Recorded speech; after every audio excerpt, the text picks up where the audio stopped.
Nanos research poll for CTV News shows two-thirds of Canadians say now is not a good time to increase the price on carbon. The study by Nanos Research shows 46% of people believe it is very poor timing for a carbon tax increase, while 21% say it is poor timing.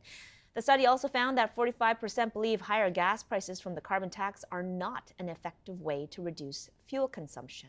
Joining us now for more on this is Rick Smith, the president of the Canadian Climate Institute. Rick, thank you so much for taking the time today to speak with us on this, an important topic, because this is one of the strategies that the federal government is using to combat climate change. Are you surprised by the results of this survey?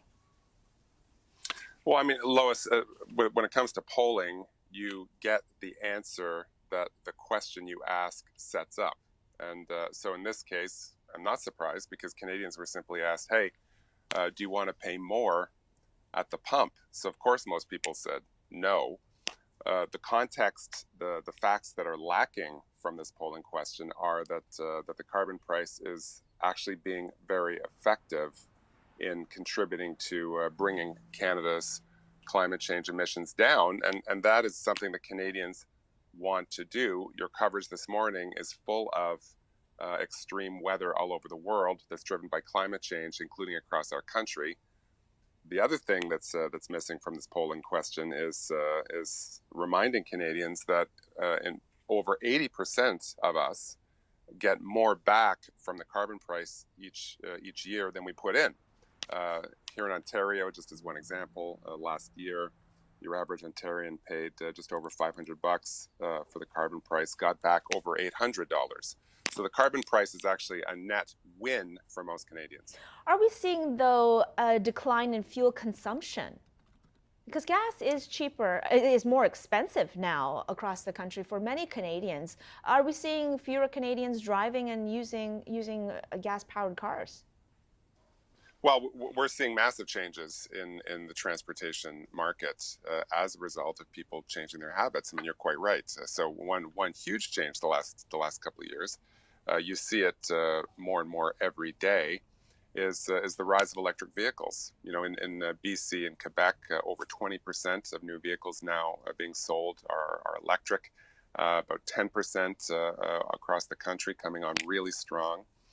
So, you know, the other aspect of the carbon price, of course, is that it's what people pay at the pump. The volatility that people see in gas prices is mostly due to foreign wars, to international supply chains that are really complicated and subject to change in other countries.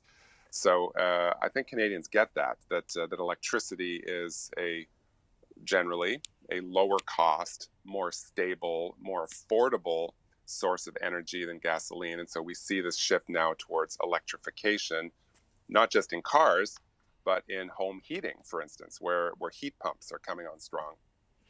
Rick, when it comes to the electrification of transportation in our country, are there enough incentives, or does more need to be done, whether it's the federal government or other levels of government, does more need to be done to lower the barriers of entry for people who are looking to get an EV, but perhaps, you know, they just can afford a used car? You know, a lot of this poll is talking about the high cost of living, the impact of higher inflation rates, how that's weighing down on Canadians. So the thought of having a higher carbon price later on next year, as it goes up $15 every year, that is a stressor psychologically. So is there more that can be done on that front?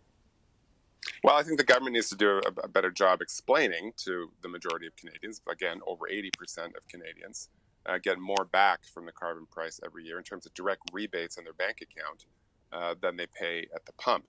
But, you know, electrification, as it spreads through the transportation sector with electric vehicles, as it spreads through the home heating sector with things like heat pumps, induction stoves, as one example, coming on strong. What people are finding across the country is that electric cars, heat pumps, are generally more affordable, contribute to their bottom line, alleviate the financial stress that a lot of Canadians are feeling. So I think we're going to start to see this trend accelerating over the next few years. Okay, Rick Smith, president of the Canadian Climate Institute, thank you so much for your time today and sharing your thoughts. Thank you.